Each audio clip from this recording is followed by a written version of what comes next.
एक बार एक दुकानदार था। उसका मांस बेचने का कारोबार था। वह लोगों को ताजा कटा मांस बेचा करता था। इस तरह वह अपना और अपने परिवार का पालन पोषण करता था। एक दिन उस मांस के व्यापारी की दुकान के आगे से एक संत गुजर रहे थे। उन्होंने उस व्यापारी की दुकान की तरफ देखा तो वह तुरंत वहां गए। उन्होंने व्यापारी से कहा, तुम ये क्या कर रहे हो? तुम पातकी हो, ठाकुर से मांस तुलवा रहे हो। उस संत की बात सुन उस दुकानदार की समझ में नहीं आई और वह बोला, मांस तो मैं तौल रहा हूँ, फिर ठाकुर कहाँ से दिखाई दे गए तुम्हें? दुकानदार की इस बात पर संत ने कहा, देखो, तुमने मांस तौलने की बाट की जगह शालिग्राम जी को रखा है। तुम शालिग्राम जी से मांस तौला रहे हो। यह बात सुनकर दुकानदार हैरान रह गया कि यह तो मैं पत्थर समझकर उठा लाया था। मुझे पत्थर ही लग रहा था। यह शालिग्राम है। इस बात की समझ मुझे जैसे अज्ञानी को कैसे होती भला?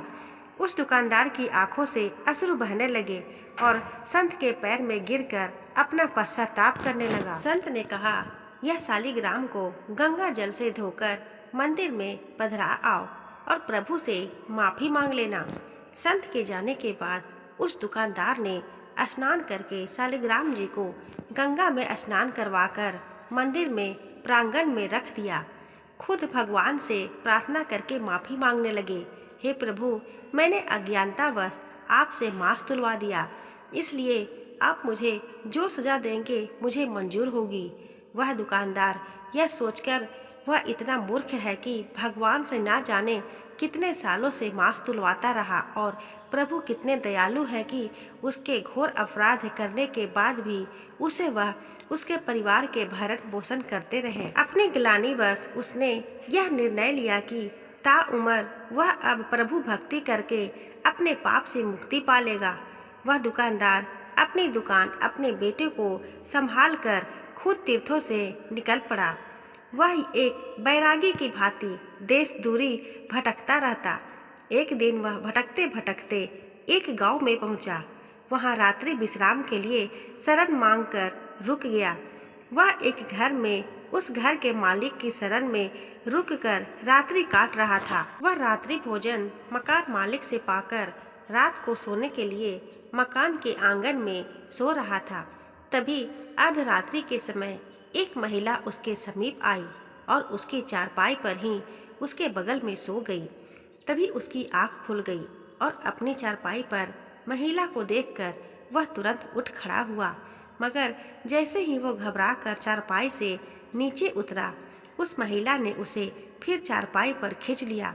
वह महिला बदहवास उसके करीब आती जा रही थी। वह महिला वासना की अग्नि में धधक रही थी। यह सब देखकर महिला से कहा, आप क्या क्या कर रहे हो? मैं एक त्यागी संत हूँ और तुम इस समय वासना से भरी हो। तुम मुझसे दूर हो जाओ, नहीं तो मैं अभी इसी समय इस घर को त्याग दूंगा। महिला ने संत के रूखे शब्दों को सुना, मानो उसे वह तीर की भांति भेद रहे हो। वह लपकती हुई संत को अपने बाहु पास में समेटकर अपनी मनमानी करने को आतुर हो रही थी। संत ने पूछा, तुम हो कौन और मुझसे इस तरह व्यवहार क्यों कर रही हो? तब वह महिला बोली, तुम जिस घर में ठहरे हो यह घर मेरा है। मैं इस घर की मालकिन हूँ। वह व्यक्ति जिसने तुम्हें रात्रि विश्राम के लिए शरण दी वह मेरा पति है। तब तो संत बोले, ठीक है, तुम्हारे पति घर में सो रहे हैं, तुम्हें उनके पास जाना चाहिए। तब वह महिला बोली, तुम जब मेरे घर पर शरण लेने के लिए आए थे तब मैंने तुम्हें देखा था। तुम्हारे रूप यौवन की मैं दीवानी हुई जा रही थी। तुम्हें पाने की लालसा में मैंने यह बीते कुछ पल बहुत मुश्किल से गुजारे। अब तुम्हारा समीप मिल गया तो भला तुम्हें अपने से अलग क्यों करूं? अब उस संत ने उस महिला को समझाने की कोशिश की कि देखो, तुम एक विवाहिता हो, तुम्हारा कर्तव्य पति सेवा है। ऐसे में तुम मुझ जैसे बैरागी को पाना चाहती हो, यहाँ तुम्हें शरण नहीं मिल सकती। तुम्हारी जगह अपने पति के पास है। जाओ, लौट जाओ अपने पति के पास। वह महिला कुछ सुनने को तैयार न थी। तब वह बोली, अच्छा, तो मेरे पास और तुम्हारे बीच मेरा पति आ रहा है अगर मेरा पति ना होते तो तुम मुझे अपना लेते। वह तुरंत घर के भीतर गई।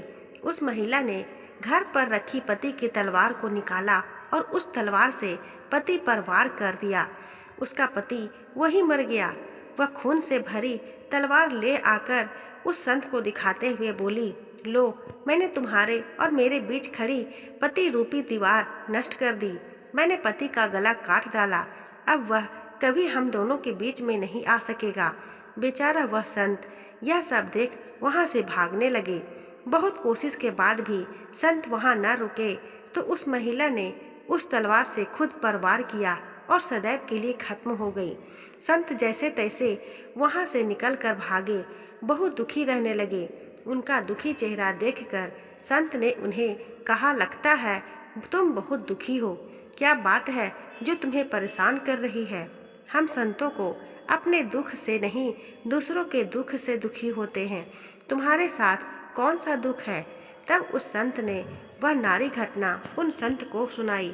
संत ने उस संत की बातों को सुनकर ध्यान लगाया तो उनका इस सारी घटना का सार समझ आ गया। वह संत उस संत से बोले, यह सब तो होना ही था, इसमें तुम्हारा कोई दोष नहीं। अब तुम शांत मन भक्ति करो। तब वह संत बोले कि यह सब होना ही था, इसका क्या मतलब? तब वह संत हंसते हुए बोले, तुम मेरे पास बैठो, मैं तुम्हें सब बताता हूँ।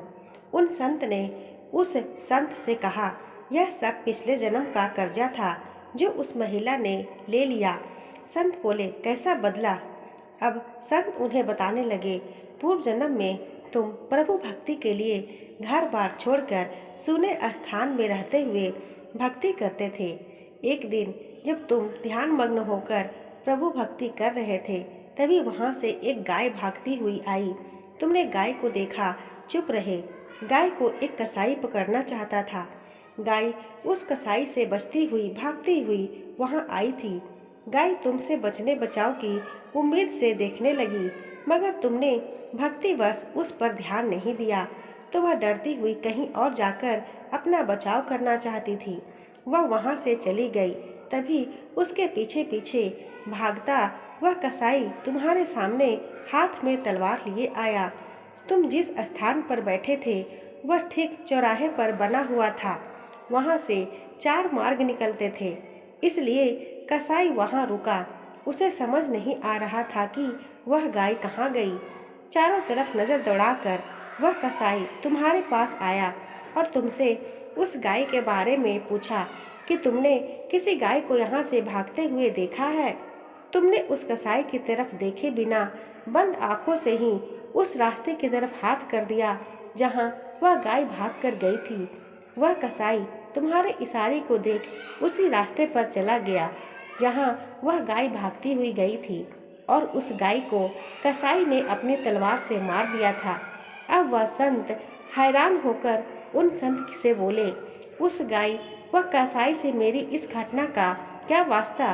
संत हंसते हुए बोले, हाँ, उस घटना से ही तुम्हारी इस घटना का संबंध है। क्या तुम जानते हो वह मकान मालिक व उसकी पत्नी पूर्व जन्म में कौन थे? अब वह संत विस्मित से होकर देखने लगे। संत ने उन्हें आगे बताना शुरू किया।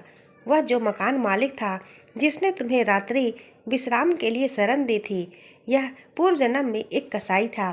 यह कसाई था जिसको तुमने गाय का मार्ग बताया था। इसी तरह उस महान मालिक की पत्नी वही गाय थी जिसका उस कसाई ने कत्ल किया था। वह गाय जब शिकारी द्वारा काटी जा रही थी तभी वह मन ही मन तुम दोनों से बैर भाव रख गई। बस बदले की आग में तुम्हारे जन्म में बदला ले लिया। उसने उस कसाई जो उसका इस जन्म में पति था उसी तरह तलवार से मार दिया जैसे उस कसाई ने गाय के तलवार से काटा था। तुमने कसाई को उसका गाय मार्ग बताया, इसीलिए वह तुमसे इस तरह व्यवहार कर रही थी। यह सब जन्मों के खेले किसी की समझ में आते हैं। इंसान अपने बुने जाल में ही उलझा रहता है और दुखी हूँ, मैं दुखी हूँ, दुख का रोना रोते रहते हैं। दुख सुख हमारे अपने पूर्व के जन्मों में बोए गए बीज है जो इस जन्म में आकर काटते हैं। मन अधीर ना हो, ना दुख सदा रहा, ना सुख सदा रहा। दुख के बाद ही तो सुख आता है और सुख के पीछे दुख भी छुपकर बैठा होता है, जो हमें अहंकारवश नज़र नहीं आता।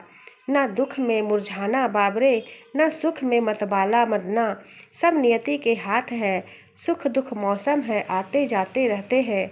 मन के माने हार है, मन के माने जीत। इसलिए अपने को सदैव इस तरह रखो कि सुख दुख की इस श्रृंखला का आप पर प्रभाव ना पड़े। दोस्तों, आशा करती हूँ आपको ये कहानी पसंद आई होगी। कहानी पसंद आई हो तो वीडियो को लाइक करना ना भूलें। चैनल को अभी तक सब्सक्राइब ना किया हो तो सब्सक्राइब ज़रूर कर ले। मिलती हूँ ऐसी ही एक और नई कहानी के साथ। धन्यवाद।